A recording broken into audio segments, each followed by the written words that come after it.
저희들 같이 보실 하나님 말씀, 우리가 맞춰야 할 경주라는 제목으로 우리 같이 하나님 말씀 창세기 50장 20절부터 26절까지 우리 살펴보겠습니다.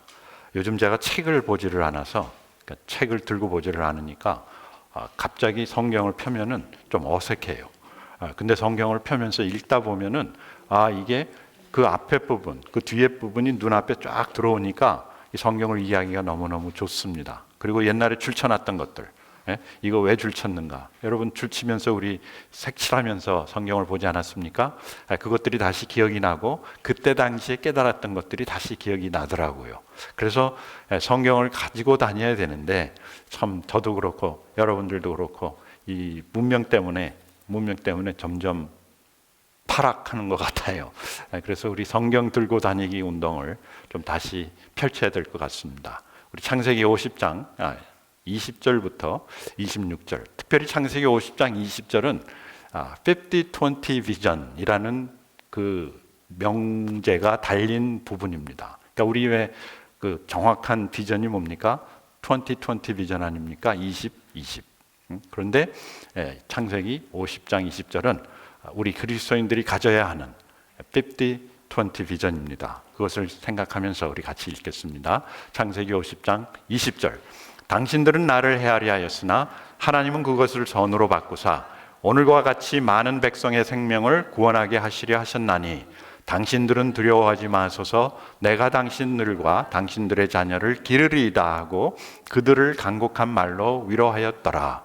요셉이 그의 아버지 가족과 함께 애굽에 거주하며 110세를 살며 에브라임의 자손 3대를 보았으며 므낫세의 아들 마길의 아들들도 요셉의 스라에서 양육되었더라. 요셉이 그의 형제들에게 이르되 나는 죽을 것이나 하나님이 당신들을 돌아보시고 당신들을 이 땅에서 인도하여 내사 아브라함과 이삭과 야곱에게 맹세하신 땅에 이르게 하시리라 하고 요셉이 또 이스라엘 자손에게 맹세시켜 이르기를 하나님이 반드시 당신들을 돌보시리니 당신들은 여기서 내 해골을 메고 올라가겠다 하라 하였더라. 요셉이 110세의 죽음에 그들이 그의 몸에 향재료를 넣고 애굽에서 입관하였더라. 아멘. 저희들이 2026년을 시작하면서 강하고 담대하라는 주제를 저희 교회의 주제로 삼았습니다. 강하고 담대하라.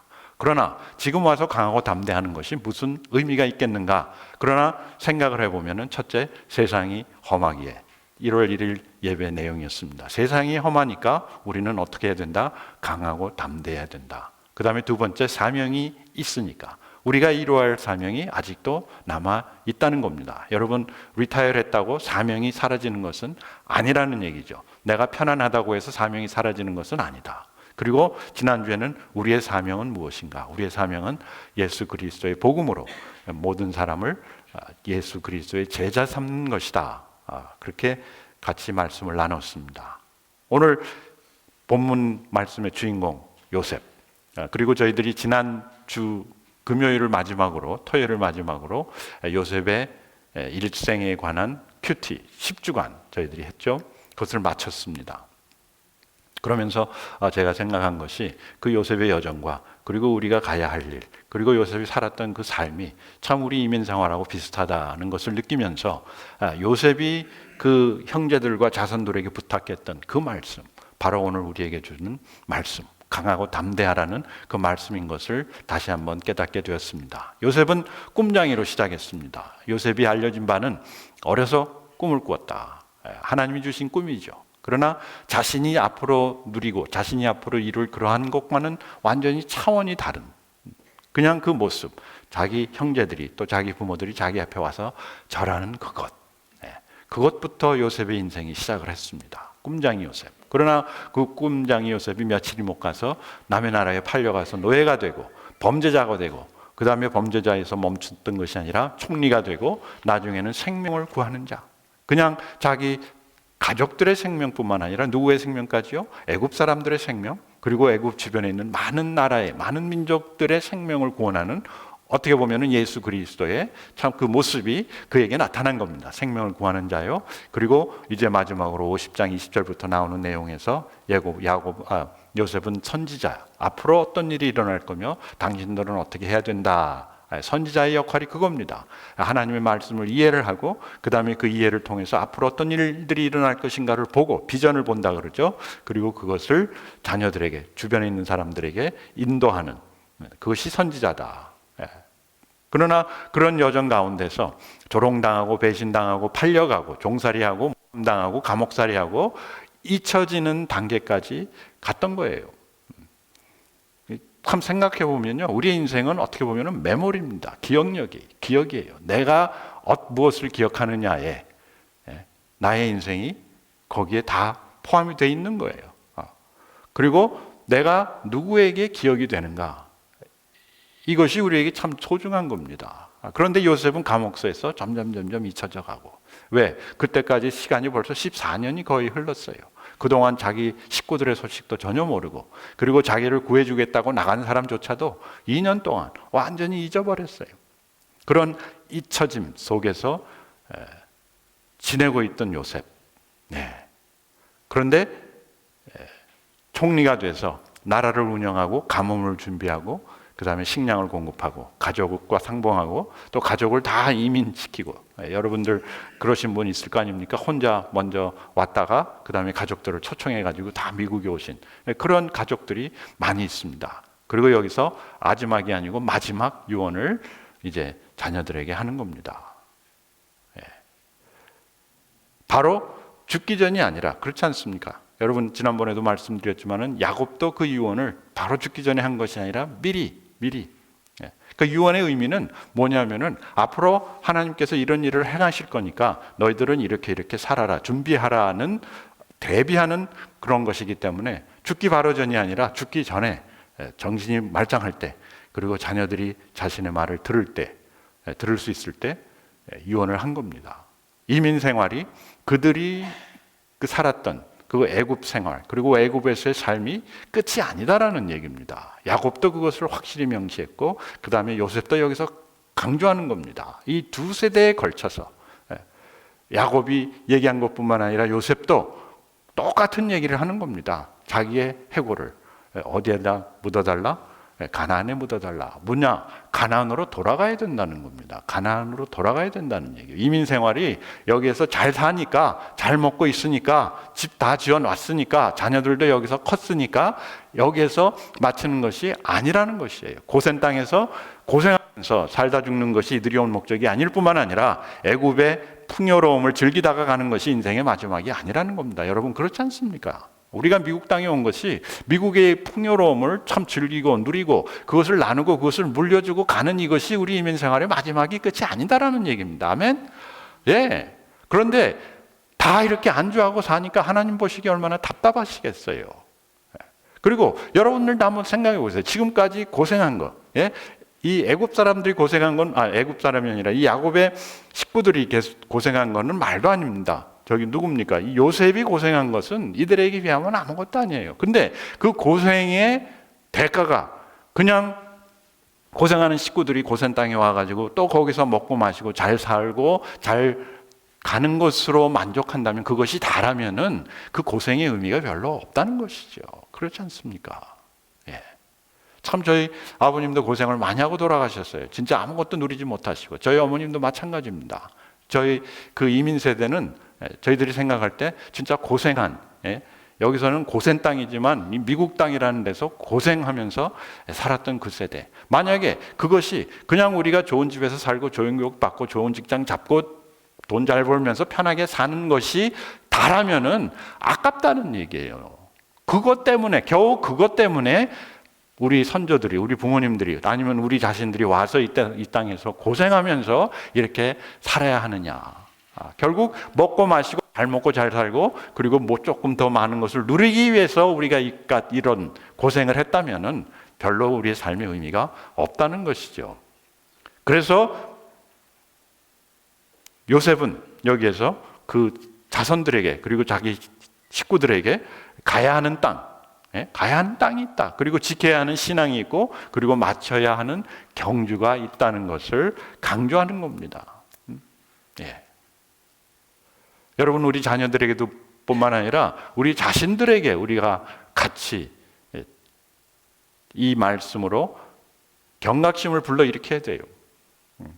이 말씀은 강하고 담대하라는 모세가 그 이스라엘 백성들에게 했을 뿐만 아니라 여호수아가 그 이스라엘 군사들에게 했던 말이고, 또 하나님이 여호수아에게 계속해서 강하고 담대하라, 강하고 담대하라. 왜 강하고 담대해야 되는가? 왜 하나님은 이 말씀을 우리에게 주시는가? 우리에게 맞춰야 할 경주가 있기 때문이에요. 여러분들 앞에 맞춰야 할 경주가 있기 때문에, 나는 이제 리타이어 했고, 나는 이제 안정됐고, 나는 이제 자녀들 다 분가했고, 이제 나는 자유다. 예, 자유입니다. 자유니까 뭐예요? 자유니까 경주를 맞춰야 된다는 거예요. 더 자유롭게 경주를 맞출 수 있는 거 아닙니까? 예. 그래서 오늘은 강하고 담대하라. 세 번째 메시지, 경주를 마치라. 나의 앞에 놓여진 우리는 아직도 무슨 모드예요? 우리는 아직도 경주 모드예요. 레이스 모드입니다. 예. 레이스 모드이기 때문에 멈추면은 안 될 뿐만 아니라 뭐 이렇게 딴 데 한눈 팔 때가 아니라는 얘기예요. 그렇다고 해서 뭐 계속해서 막 교회 가고 예배 드리고 섬기고 뭐 북치고 장구치고 해야 되느냐, 그런 의미는 아니죠. 그렇지만 우리 앞에 놓여진 이 경주를 마치라. 사도 바울도 마지막에 그렇게 고백하지 않았습니까? 내가 선한 싸움을 싸우고 내 믿음을 지키고 경주를 마쳤다. Finish the race. 예. 피니시하지 못하면은 아무런 의미가 없다는 것이죠. 만약에 우리가 진짜 요새처럼 이렇게 자손들에게 바톤을 넘겨줄 수 없다면은, 신앙의 유산을 넘겨줄 수 없다면은, 넘겨주지 않는다면은, 그러면 우리의 경주는 실패한 것이죠. 예, 우리의 인생은 실패입니다. 그렇지 않습니까? 우리 자녀가 성공을 해야 내가 성공을 한 거고, 자녀가 우리의 신앙을 물려받아야 나의 신앙생활이, 꼭 자녀라고 해서 내가 자녀뿐만 아니라 우리 차세대가 이 신앙을 물려받고 차세대가 이 비전을 갖고 앞으로 나아가야, 그래야 우리 교회가 성공한 것이지, 뭐 우리끼리 잘 먹고 잘 살고 우리 그때 뭐 라떼는 하면서 큰 건물에다가 뭐 하고 뭐 했다, 아무리 영광스러워봤자, 예, 아무리 1, 2, 3회전 잘 뛰어봤자 9회 말까지 이기지 않는다면은, 그러면 우리 인생은 실패한 거다. 그래서 요셉이 굉장한 심각성을 갖고 그 형제들과 자손들을 다 불러 모아놓고 죽기 훨씬 전에 이 이야기를 한 겁니다. 이 이야기는 야곱이 죽고 나서 한 거예요. 야곱이 죽고 바로 장사를 치르고 나서 형제들이 생각할 때, 이제 야곱이 죽었으니까 요셉이 이제 갑자기 뒤돌아서 가지고, 니네들 내가 지금까지는 아버지 때문에 봐줬는데 너 옛날에 잘못했지, 너 옛날에 나한테 욕했지, 너 옛날에 나 팔아먹었지 하면서 화를 내면서 그들에게 보복을 할까 봐 두려워 떨고 있었다는 얘기예요. 그랬을 때 요셉이 50장 20절 얘기를 하면서 아직도 우리에게는 주어진 경주가 남아있다는 것이에요. 그러면 우리가 이 경주를 마치기 위해서 무엇을 해야 되는가? 필요한 것이 무엇인가? 첫째는 과거의 의미를 찾아야 됩니다. 과거의 의미를 찾아야 해요. 과거를 원망하지 말라는 거. 과거를 계속 뭐라 그러죠? 들이키지 말라 그러나요? 예. 과거를 자꾸 끄집어내지 말라는 거예요. 당신 옛날에 맨날 옛날에. 예. 그리고 또 우리 자랑도 그렇게 하지 않았어요. 내가 왕년에. 예? 왕년에. 그거 다 좋은데 그것을 부인하라는 얘기가 아니에요. 그게 나쁘다는 얘기가 아니고 그게 안 일어났다는 얘기가 아니라, 그러나 그 과거에서 무엇을 찾으라? 의미를 찾아야 된다는 거예요. 하나님은 우리의 과거, 특히 아픈 경험, 힘든 경험, 험난한 과정을 통해서 우리를 준비시켰다는 거예요. 예. 요셉이 돌이켜 봤을 때 당신들은 나를 해하였으나, 그게 사실이에요. 그렇지 않습니까? 이 하나님이 너를 해하라고 나한테 명령했다. 그거 절대 아닙니다. 하나님이 그 형제들에게 니네들은 요셉을 이렇게 팔아먹는 그 역할을 너에게 주노라. 이것이 너의 할 일이다. 그게 아니에요. 그 형제들이 요셉을 팔아먹은 건 뭡니까? 그건 죄예요, 죄. 그런 죄를 행했으나, 그러나 하나님은 그것을 선으로 바꾸어서 나를 어떻게 하셨다? 나를 이런 역할을 할 수 있도록 준비하셨다. 미리 나를 애굽에 보내서 당신들을 구하고 당신들뿐만 아니라 많은 사람들을 구하기 위해서 미리 나를 보내셨다는 그 과거에 험악했던, 그리고 과거에 그 아팠던 그 경험의 의미를 찾은 거예요, 여러분. 네. 여러분, 참 이상한 게요. 우리 기억에 남는 거는 좋은 것보다 나쁜 게 그렇게 기억이 많이 나요. 네. 나쁜 것들. 그러더라고요. 남녀 관계에서 남자들은 여자의 좋은 것만 기억나고 여자들은 남자의 나쁜 것만 기억한다고. 그래서 남자들은 여자를 더 사랑하는데 여자들은 자꾸 남편이 별로 싫어지고 당신 옛날에 맨날 그런 얘기만 한다는 거예요. 불평불만. 그게 안 일어났다는 것이 아니라 그러나 그것의 의미를 찾으라. 여러분, 아팠던 경험들이 얼마나 많습니까? 우리가 육신적으로 병으로 아플 수도 있습니다. 그리고 어떤 분은 병으로 아팠기 때문에, 자기가 그것 때문에, 그리고 병 때문에 자식을 잃고 또 부모를 잃고 그랬기 때문에 내가 의사가 돼야 되겠다, 내가 이것을 연구해야 되겠다 해서 백신도 만들어내고 또 의사가 되고 사람들을 살리는 그런 의사가 됐다는 그런 얘기를 우리 많이 듣지 않습니까? 그게 뭡니까? 과거의 아픔에서, 과거의 실패에서, 과거의 좌절에서 무엇을 찾은 겁니까? 의미를 찾은 거예요. 여러분, 제가 말씀드리지만은 저는 참 미국에 처음 와가지고 굉장히 제가 불행했어요. 불쌍했어요. 왜냐? 어려서 왔으면은, 좀 어려서 왔으면은. 제 옆에 있는 많은 친구들이 영어를 너무 잘하는 애들이 있었던 거예요. 제가 그때 당시 15살이었는데, 막 샬라샬라 영어를 막 하는데, 너는 언제 미국에 왔길래 영어를 이렇게 잘하냐? 5살 때 왔다는 등. 제일 나이 많은 게 초등학교 한 5학년, 4학년. 그때쯤 온 애들은 영어를 너무너무 잘해요. 이상하게. 태어난 애는 말도 않고. 그리고 나중에 대학 생활에 대학교 갔는데 이 대학원생들이 유학을 온 거예요. 한국 학생들이. 근데 이 친구들은 말은 못 하는데 너무 이 숙제를 잘하는 거예요. 수학 숙제뿐만 아니라 영어 숙제 쓰는 건 너무너무 잘하는 거예요. 뭐 해독하고 뭐 연구하고 박사학위 받아가고 막 4년 만에 박사학위 받아가고요. 그때 당시. 그러면서 참 부러웠어요. 쟤네들은 한국에서 공부를 많이 하고 와가지고 영어도 잘하고 박사학위도 받는구나. 근데 나는 뭐냐? 나는 일찍 오지도 못해서 영어도 잘 못하고 늦게 공부를 다 하고 와서 공부도 잘 못하고 이것도 아니고 저것도 아니고. 불평불만 속에서 제가 고등학교, 대학교를 졸업하고 직장인이 된 겁니다.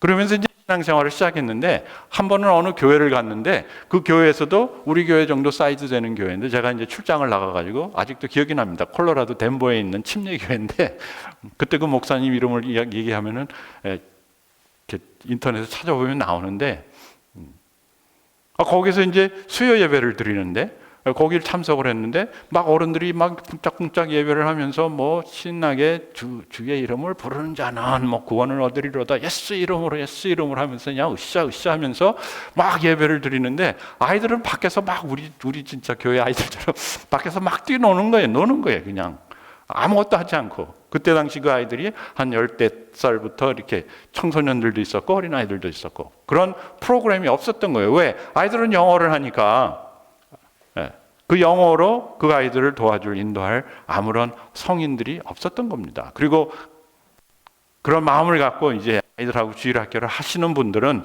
마음은 원인데 이게 말이 안 되는 거예요. 그러면서 I gotta 하면서 맨날 God loves you 맨날 God loves you만 하니까 believe Jesus 하면서 repent 막 이러면서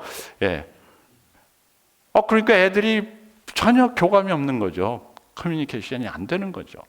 그러니까 밖에서 놀고 뭐 교회 뒷마당에서 뭐 숨어 있다가 나오고 예배 마치면 제가 그런 모습을 보면서 하나님 이들을 위해서 참 좋은 목회자를 보내주십시오, 선생님을 보내주십시오 그랬더니 그런 사람 없대요. 왜냐? 미국 사람들을 데려다가 해봤더니 미국 사람들하고 아이들하고 이렇게 그게 문화도 잘 안 맞고 그냥 영어 잘한다고 해서 되는 것이 아니었다는 얘기예요. 그러면서 하나님이 네가 해보면 어떻겠느냐 이런 음성을 저에게 주셨는데 저는 그때 당시만 해도 나는 영어도 잘 못하고 그리고 공부도 잘 못하고 그냥 중간에서 그냥 어영부영 이렇게 지내왔습니다. 그런 모습이었는데 제가 제 과거를 돌이켜 보니까 그런 불평불만이 이게 disadvantage, 나에게 해롭게 작용하는 것이 아니라 이게 하나님이 나를 이렇게 인도하셨구나. 그래서 한국말도 하게 하고 영어도 하게 하고 그리고 한국에서 자랐을 뿐만 아니라 미국 교회 이민사회 생활 속에서 자라면서 그 아이들의 어려움 그리고 왜 이게 소통이 안 되는지 그것을 제가 조금 알게 되었더라고요. 그런 과정을 통해서. 그러니까 앞이 보이는 거예요. 뭐냐? 내가 이거 제가 그때 이제 전화 회사에 다녔는데 전화 회사가 이제 요즘처럼 이런 발달된 그런 거는 아니지만은 그래도 컴퓨터 공부를 했으니까 이제 그런 회사에 들어갔는데 한마디로 표현하면은 전화기 고치러 다니는 사람이었죠. 그냥 표현이. 전화기 몇 대 고치는, 그리고 그때 당시 그런 것이 사업이 많이 번창했기 때문에 돈도 잘 받고 또 출장 다니면 출장비도 나오고 해서 굉장히 사람들이 좋아하는, 그렇지만 제 생각으로 제 입장에서 봤을 때는 I'm one of millions of engineers. 나를 알아주는 사람이 과연 누가 있을까 생각을 해봤더니 아무도 없어요. 그냥 저는 278이에요. 278. 뭐냐면은 제 체크에 제 소셜 시큐리티 번호가 적혀 있는데 그 제일 끝 내자가 278입니다. 제 별명이 278이에요. 요즘도 그렇게 물어보지 않습니까? 당신의 그 소셜 시큐리티 끝에 내자 뭐냐?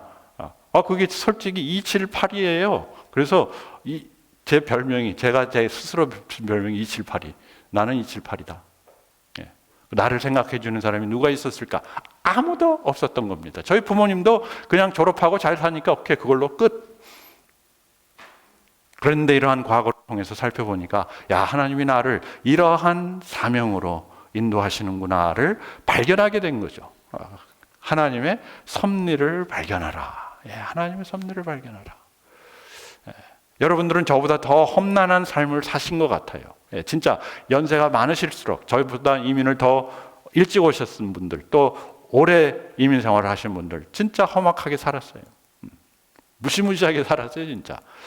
제가 LA에서 1988년부터 93년까지 LA에서 사역을 했는데, 청소년 사역을 했는데, 그때 당시 LA에서 살던 한인 이민자들의 삶은 진짜 우리가 상상할 수 없을 정도로 험악한 그 LA 사우스 센트럴이라는 그런 동네에서 리코스토어 하면서, 채소 가게 하면서, 컨비니언스 스토어 하면서, 세탁소 하면서, 청소하면서, 카펫 청소하면서 그러고 살았어요. 그러나 그분들의 자녀가 지금은 다 막 좋은 학교 다 다니고 좋은 동네에서 좋은 집 짓고 진짜 바다가 훤히 내려보는 그런 저택에서 살고 있다는 얘기예요. 그런데 중요한 건 뭐냐면은 그 삶이 그러면 거기에서 그것으로 만족하고 그것으로 끝날 삶인가? 아니라는 얘기입니다. 하나님의 입장에 있어서는. 진짜 얼마나 하나님의 섭리를 깨닫고 내가 그 섭리 속에 들어가면서 그 다음에 세 번째, 우리의 사명을 기억하는가, 내 사명을 이루면서 사는가, 그게 중요하다는 얘기입니다. 하나님이 우리를 이민자로 살게 하신 그 목적, 우리는 먹고 살기 위해서 이 땅에 왔지만은 하나님의 섭리는, 하나님은 다른 뜻을 갖고 더 큰 사명을 갖고 더 큰 비전을 갖고 우리를 이 땅으로 옮기셨다라는 그 믿음의 눈이 있으셔야 된다는 거예요. 그런 비전이 있고 그런 사명이 있어야 된다는 것이죠. 요셉은 자기가 총리가 됐으니까, 그리고 많은 사람들을 구해주고 참 많은 사람들이 잘 먹고 잘 살게 하고 특히 자기 가족들을 구원했으니까 이제 나는 되었다, 다 이루었다, 잘 살게 됐구나. 그게 끝이 아니었다는 거예요. 자신의 사명은 그저 생명을 구하고 그저 사람들이 잘 먹고 잘 살게 하는 것이 아니라 그 생명을 구할 뿐만 아니라 그 생명의 구원자의 위에 누가 계신가? 하나님이 계시다. 이들로 하여금 하나님을 알게 하는, 이들로 하여금 하나님의 계획을 알게 하고 이들로 하여금 하나님의 사명, 주신 사명을 살게 하는 것이 그 자신의 사명. 여러분, 지금 돌이켜보면은 여러분들이 지금까지 이민 생활을 하시고 여기까지 오신 것이 그 가운데 하나님의 섭리가 있지 않습니까? 그 하나님의 섭리가 나는 잘 먹고 나는 잘 살고 나를 축복해 주시고 내가 건강하고 내가 자손들 잘 되게 하고 자손들이 잘 되고, 그것이 하나님의 섭리가 아니라는 거예요. 하나님의 섭리는 뭡니까? 우리를 통해서 무엇을 하시는 겁니까? 생명을 구하시는 겁니다. 하나님의 섭리는 하나예요. 하나님의 섭리는 하나예요. 우리에게 복을 주시고 우리가 뭐가 돼요? 복의 근원이 돼서 다른 사람들에게 복이 되는데, 진짜 복은 무엇입니까? 진짜 복은 영생입니다. 영생. 영적인 생명. 내가 영적으로 거듭날 뿐만 아니라 영적으로 영원히 하나님과 같이 사는 그 영원한 그 삶, 영적인 삶, 그것이 진짜 복이에요, 여러분.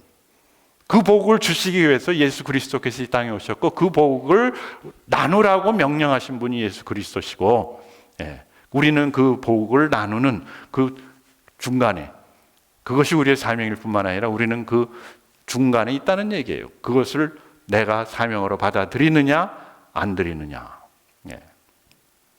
그것의 시작이 뭔가? 그것의 시작이 이 고난을 해석하는, 과거의 의미를 찾고, 야, 내가 여기까지 오고 내가 이렇게 고생하고 내가 이렇게 힘든 삶, 그리고 진짜 얼마나 영어가 잘 안 되고 뭐가 안 되고 또 사람들 앞에서 막 굽신거리고 막 그랬던 때가 얼마나 많습니까? 돈 벌려면 그래야 되죠.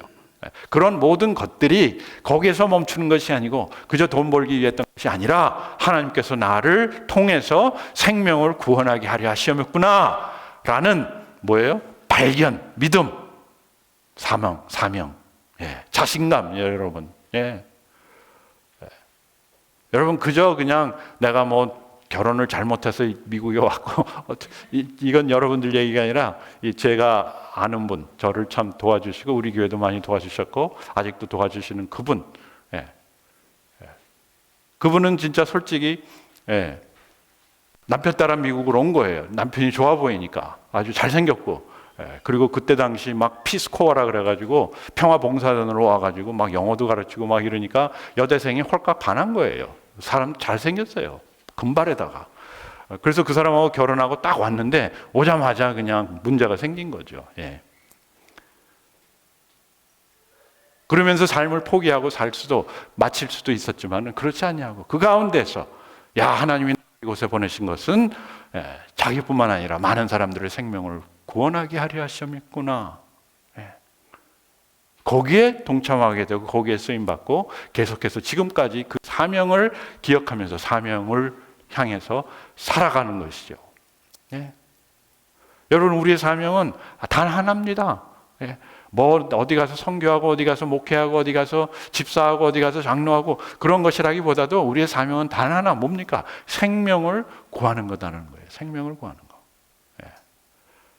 이 세상에 많은 직종들이 있는데 그 직종들 중에서 가장 사람들이 존경하고 선호하는 것이 무엇입니까? 사람 살리는 거, 의사. 그렇지 않습니까? 뭐 요즘은 돈 많이 번다고 해서 의사가 되는 사람들이 많지만 옛날에는 내가 사람을 살릴 수 있다, 내가 사람을 살린다 해서 의사가 되고, 사람을 살리기 위해서 판사가 되고, 그렇지 않습니까? 사람을 살리기 위해서 교사가 되고, 저도 사람을 살리기 위해서 그 전화기 몇 개 살리는 것보다, 컴퓨터 몇 개 살리는 것보다 사람의 생명을 살리는 것이 더 가치 있고 더 중요하고 더 나에게 기쁨이 되고 의미가 있다는 것을 깨닫는 순간, 그 전화기 그거는 다른 사람들이 고칠 수 있어.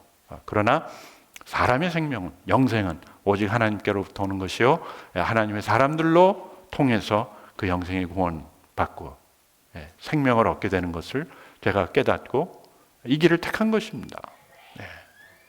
사명을, 여러분들, 나는 그런 사명 부르심을 받은 적도 없고 그런 만남도 없고 하나님이 나에게 그런 말씀을 해준 적이 없다고 하지만은, 그러나 우리 모두에게 생명이 있는 모두에게, 믿음 있는 모두에게, 교회를 다니는 모든 사랑하는 형제 자매님들에게 하나님께서 하시는 말씀은, 네가 여기까지 지금까지 온 것, 그리고 내가 너와 함께 한 것, 그리고 앞으로 너와 함께 할 이 이유는 뭐냐면은 우리를 통해서 세계 많은 모든 사람들을 복줄 뿐만 아니라 생명을 구원할 뿐만 아니라 그들이 잘 살게 하기 위해서. 여러분, 잘 산다는 것은 먹고 마시는 것을 잘 누린다는 것이 아니라 진짜 마음속에 평안이 있고 기쁨이 있고 만족이 있고 의미가 있고 자신감이 생기고 힘이 생기는 그런 삶. 그것이 예수님이 약속하신, 인자가 온 것은 너희로 생명을 얻고 어떻게 해요? 더 풍성히 얻게 하려 하심이라. 그런 삶이 우리 앞에 아직도 놓여져 있고, 그 다음에 마지막으로 이 마지막 경주에 차세대를 인도하라. 우리가 그런 삶을 누구에게요? 우리 자손들에게, 우리 교회의 차세대들에게, 이 세대의 차세대들에게, 지금 성장하는 자라나는 사람들에게 전수해야 된다는 것이죠. 전수해야 된다는 거예요.